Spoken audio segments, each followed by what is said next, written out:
Salut tout le monde, j'espère que vous allez bien, je suis extrêmement content aujourd'hui de vous retrouver pour cette nouvelle petite vidéo filmographie de réalisateurs. J'ai pas mal de filmographies de réalisateurs de prévues, j'en ai 3 en comptant celle-là, et on va s'attaquer aujourd'hui à un gros morceau. Avant toute chose, si vous voulez revoir ou voir les vidéos, enfin les anciennes vidéos filmographie de réalisateurs, j'en ai fait je crois 7 jusqu'à présent.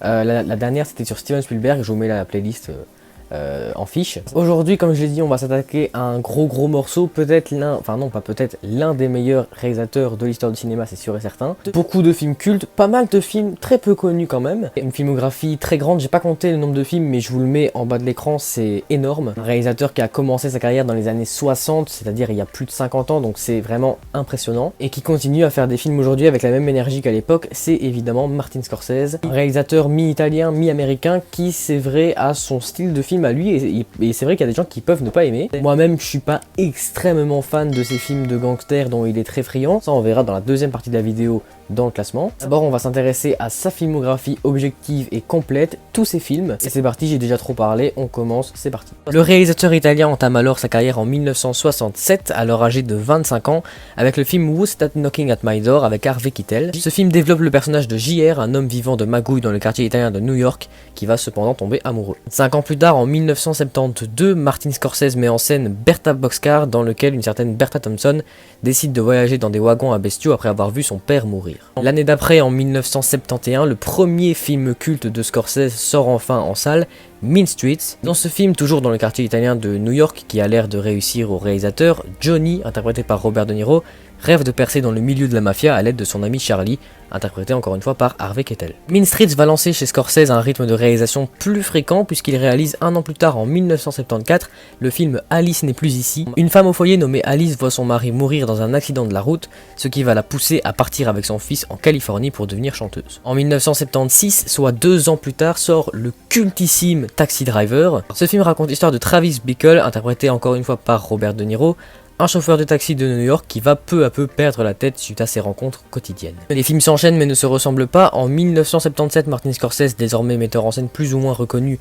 réalise le film New York avec encore une fois Robert De Niro. Une chanteuse et un saxophoniste vont se rencontrer 10 ans après avoir vécu une belle histoire d'amour. 3 ans après, en 1980, sort le film Raging Bull. Ce film est un biopic en noir et blanc sur le boxeur Jack LaMotta, surnommé le Taureau du Bronx, des sommets de sa carrière jusqu'aux échecs de sa vie privée. Suite au succès de Raging Bull, Martin Scorsese réalise 3 ans plus tard, en 1983, le film The King of Comedy, ou également connu sous le nom de La Valse des Pantins en VF, toujours avec Robert De Niro dans le rôle principal, dans lequel Robert Pupkin, un homme dont le rêve est de devenir un grand comique, fera tout pour atteindre cet objectif, et pas toujours de manière légale. Ensuite, en 1985, sort le film After Hours, toujours réalisé par Martin Scorsese. Ça raconte la nuit infernale d'un jeune informaticien employé de banque et grand admirateur d'Henry Miller dans le quartier bohème de Soho, à New York. Un an plus tard, en 1986, Martin Scorsese réalise le film La couleur de l'argent, dans lequel Eddie, un ancien champion de billard, prend sous son aile Vincent, interprété par Tom Cruise, un jeune homme également très doué dans ce domaine. Il ne faudra attendre que 2 ans pour voir un nouveau film de Scorsese avant que sorte La dernière tentation du Christ en 1988, qui évoque tout simplement la vie de Jésus, le célèbre personnage religieux, interprété par Willem Dafoe. 2 ans plus tard, Martin Scorsese entame les années 90 avec l'un des films les plus cultes de tous les temps, Les Affranchis, en 1990. Ce film relate l'évolution du personnage de Henry Hill, interprété par Ray Liotta au sein de la mafia de New York. L'année d'après, en 1991, sort le film Les Nerfs à vif, toujours réalisé par Martin Scorsese évidemment, dans lequel un certain Max Cady, interprété, je vous le donne en mille, par Robert De Niro, sort de prison après avoir purgé sa peine de 14 ans. Une fois sorti, il n'a qu'une seule idée en tête, se venger de l'avocat responsable de son incarcération. En 1993, Scorsese sort son nouveau film Le Temps de l'innocence, qui est une étude minutieuse de la haute société new-yorkaise dans les années 1870. 2 ans après, en 1995, c'est un des films les plus connus du réalisateur qui sort dans les salles, Casino. Ce film développe le personnage du grand Manitou de Las Vegas nommé Sam S. Rothstein, interprété encore une fois par Robert De Niro, dont l'ami d'enfance Nicky Santoro, joué par Joe Pesci, entreprend de mettre la ville en coupe réglée. 2 ans plus tard, en 1997, Martin Scorsese réalise le film pas très connu Kundun, qui est, pour faire simple, un biopic qui retrace les plus grandes lignes de la vie du 14e Dalai Lama, nommé Tenzin Gyatso. Scorsese continue sur son rythme d'un film tous les 2 ans pour sortir en 1999 le film À tombeau ouvert avec Nicolas Cage dans le rôle principal de Frank, qui sillonne tous les soirs au volant de son ambulance l'un des quartiers les plus chauds de New York. Il opère dans l'urgence, hanté par toutes les vies qu'il n'a pas pu sauver. Les choses deviennent très sérieuses en 2002, l'année où sort le film Gangs of New York. Le film se déroule en 1846 dans le quartier de Five Points à New York, où un jeune homme nommé Amsterdam Ballon arrive 16 ans après avoir quitté la ville. Le père d'Amsterdam ayant été assassiné par Bill le boucher 16 ans auparavant du coup, Amsterdam souhaite venger son paternel en intégrant le gang de son assassin. Le succès de Gangs of New York avec DiCaprio pousse Martin Scorsese à rappeler le célèbre acteur pour son nouveau film Aviator en 2004. Le film couvre 20 ans de la vie tumultueuse de Howard Hughes, pionnier de l'aviation civile et séducteur insatiable. Scorsese et DiCaprio poursuivent leur collaboration en 2006 avec le film Les Infiltrés, alors que Colin Sullivan, le petit protégé de Frank Costello, un parrain de la mafia irlandaise, est envoyé par ce dernier pour espionner la police en l'infiltrant.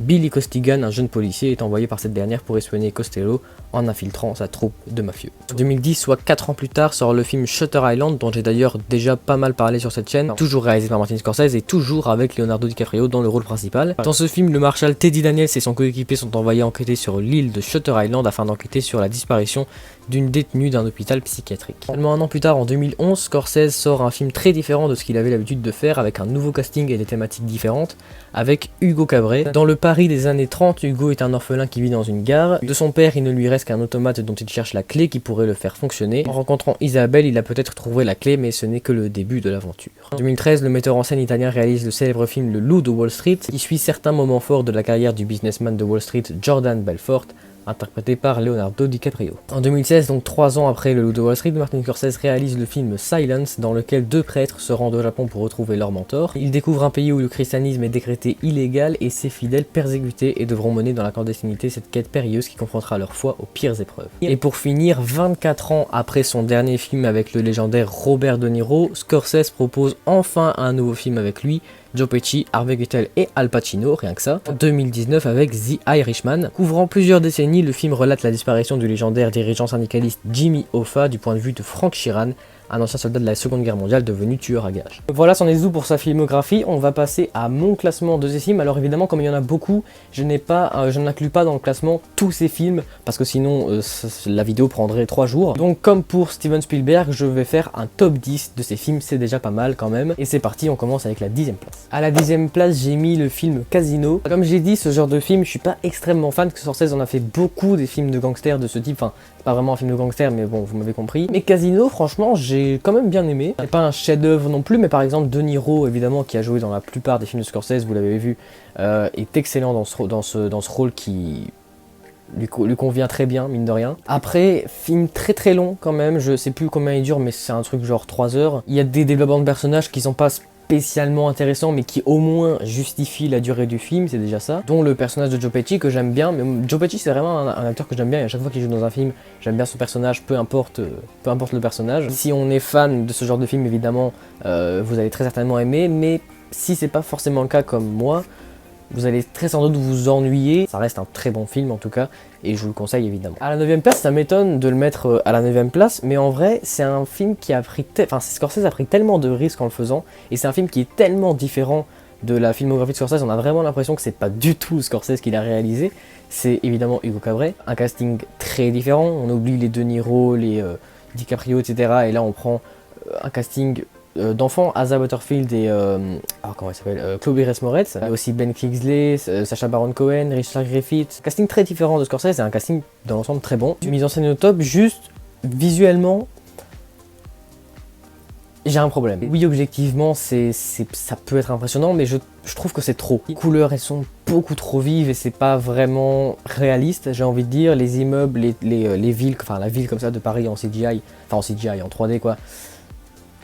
C'est pas crédible non plus, c'est beaucoup trop beau en fait, c'est beaucoup trop... Enfin, c'est pas vraiment réaliste, on dirait juste une ville en plasticine en fait. Après, c'est un film pour enfants, donc je sais pas trop si on peut lui vraiment compter ça comme un point négatif, mais en tout cas c'est ce que j'ai relevé. C'est aussi un film très intéressant parce qu'on y apprend des choses sur le début du cinéma, parce qu'il y a Georges Méliès dans ce film, enfin c'est un des premiers réalisateurs de l'histoire. D'ailleurs, peut-être que je ferai un jour une filmographie de réalisateur sur Georges Méliès. Les personnages sont sympas, attachants, drôles, charismatiques, bref, personnage très bon aussi. Je vous le conseille évidemment. De toute façon, tous les films de ce classement, je vous les conseille. À la 8ème place, je suis très étonné d'avoir aimé ce film parce que franchement, en le commençant, j'étais très sceptique. C'est vraiment un bon film. C'est une comédie en un sens. Enfin, c'est pas que une comédie, mais C'est un film qui est assez drôle, je trouve. De Niro très bon dans son personnage. J'ai adoré son personnage, le développement de son personnage, il est incroyable. Franchement, si ce film avait été inspiré de faits réels, je l'aurais sans doute moins aimé. Et en fait, pas du tout, c'est un film qui est 100% fictif. Le film n'en est que meilleur, en fait. Après, bon, le film est quand même assez court, 1h45,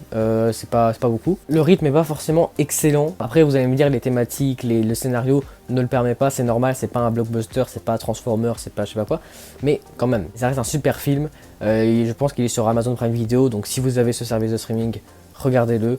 Et voilà. À la 16e place, c'est là qu'on entre dans les films que j'aime vraiment beaucoup et qui sont vraiment excellents, avec le film Les Infiltrés. C'est un des meilleurs scénarios que j'ai vu de ma vie, peut-être même le meilleur et le plus original de la filmographie de Scorsese. Le fait qu'il y en ait un qui soit envoyé par la police pour aller espionner la mafia et que l'autre est envoyé par la mafia pour aller espionner la police, le tout en même temps, c'est génial. C'est génial, et puis bon, les personnages très cool, le casting incroyable évidemment. On a quand même DiCaprio, le meilleur acteur de sa génération, Matt Damon très bon aussi, Jack Nicholson, bon, légende. Ce film est un thriller, donc c'est un film qui va jouer sur le suspense pour tenir le spectateur en haleine et pour voilà, dévoiler la fin du dénouement du film, et ça marche super bien. C'est un des meilleurs thrillers que j'ai vu de ma vie, c'est un des films les plus thriller que j'ai vu de ma vie, du début à la fin, et pourtant le film est pas super court. Peut-être que le film est un peu complexe par moments, peut-être le seul point négatif, parce qu'en vrai le film il est vraiment excellent. À la 6e place, son film le plus récent, un film Netflix qui est donc disponible sur la plateforme, j'ai oublié de le dire tantôt, The Irishman. Un film super bien scénarisé aussi, mine de rien, il y a quand même 3h30 de film, ce qui est très long, mais l'histoire reste cool du début à la fin, et ça c'est génial. Je dis pas que le film reste attractif du début à la fin, parce que ça c'est faux. Plus le film avance, plus c'est long, plus c'est lent. C'est un film très lent, hein, mine de rien. Et le scénario, l'histoire ne permet pas forcément d'améliorer le rythme. C'est normal, c'est très fréquent chez Martin Scorsese. Et les personnages sont très forts, évidemment. Frank Sheeran, Jimmy Hoffa, c'est une sorte de rivalité camouflée qui est très intéressante. On a de nouveau droit à un film avec De Niro et Pacino. Le dernier avant, je pense que c'était Hit. On a aussi Joe Pesci qui revient après Casino aussi. Le dernier film qu'il avait fait avec Scorsese, c'était Casino. Harvey Keitel, pareil, ça faisait longtemps qu'il avait pu travailler avec Scorsese. Donc c'est un peu un retour au bercail, si j'ai envie de dire. Quand on combine la technologie actuelle plus le talent de metteur en scène de Scorsese, ça fait vraiment un film qui est très beau à voir. Tout le monde n'a pas le temps de regarder un film de 3h30, mais si c'est le cas, je vous le conseille. À la 5e place, un film très similaire à The Irishman, enfin c'est plutôt The Irishman qui est très similaire aux Affranchis. C'est pas mon préféré, mais c'est évidemment un super film. Sans spoiler, il y a vraiment des moments où tu te dis mais comment c'est possible que ce truc se soit vraiment passé. Je surkiffe Joe Pesci dans ce film, c'est indéniablement sa meilleure performance. Son personnage il est ouf, il est incroyable, il est charismatique, bref, le meilleur personnage du film pour moi. D'ailleurs De Niro je le trouve pas mauvais dans ce film, mais c'est pas du grand De Niro, je trouve. Scorsese, ouais, il fait un bon travail, mais sans plus. Mais excellent film quand même, évidemment, 5e place, c'est pas rien.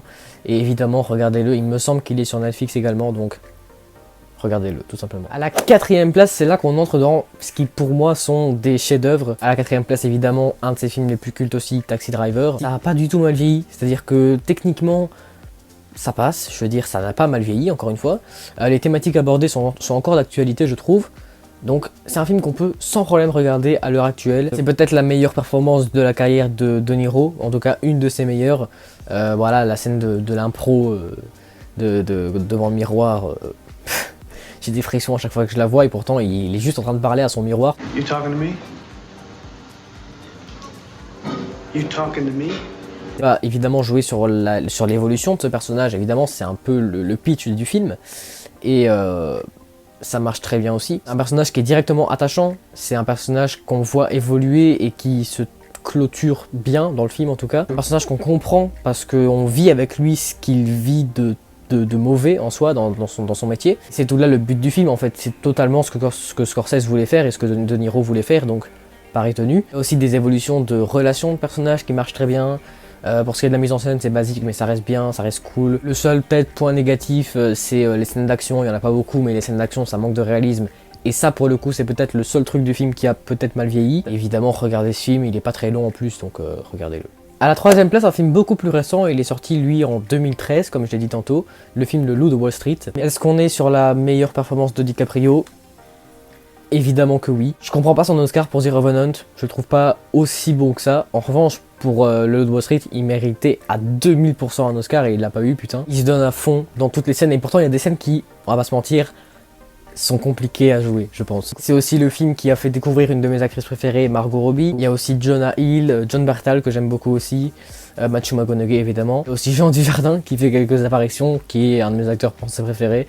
Bref, un casting que j'aime beaucoup. La réalisation de Scorsese, mais ça vaut de l'or, franchement, il se donne à fond lui aussi dans ce film, il se fait plaisir, il y a des scènes qui sont très fantaisistes dans ce film si je puis dire. Le rythme est bon aussi, on s'ennuie pas pendant les presque 3 heures de film et ça c'est aussi très chouette. Il y a plein de personnages très différents les uns les autres, d'un côté t'as des businessmen toxicomanes et nymphomanes aussi, un mannequin mi-prostitué, mi-mannequin, on sait pas trop mais qui a quand même un développement très intéressant dans ce film, surtout à la fin. C'est un film dont l'histoire, elle est géniale, franchement. Je suis désolé, elle est méga divertissante. C'est pas un film à regarder avec vos parents, par exemple.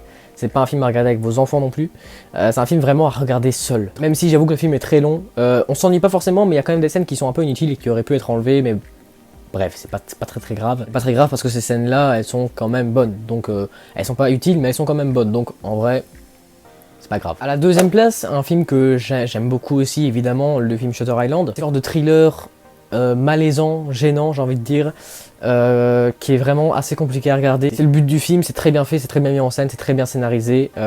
DiCaprio dans ce film, très bon, et lui aussi, il a une évolution de personnage imprévisible, incroyable. Il y a aussi Mark Ruffalo dans ce film, très bon, Ben Kingsley. Le rythme, il est parfait aussi. Il y a des scènes qui sont, bon, évidemment, toutes les scènes ne sont pas forcément attractive. Voilà, il y a certains moments où ça va plus jouer sur les dialogues entre les personnages que d'autres moments où là ça va vraiment être l'évolution de l'enquête, etc. Donc les scènes sont très différentes l'une d'entre elles, mais ça reste très bien rythmé, ça reste très intéressant à chaque fois.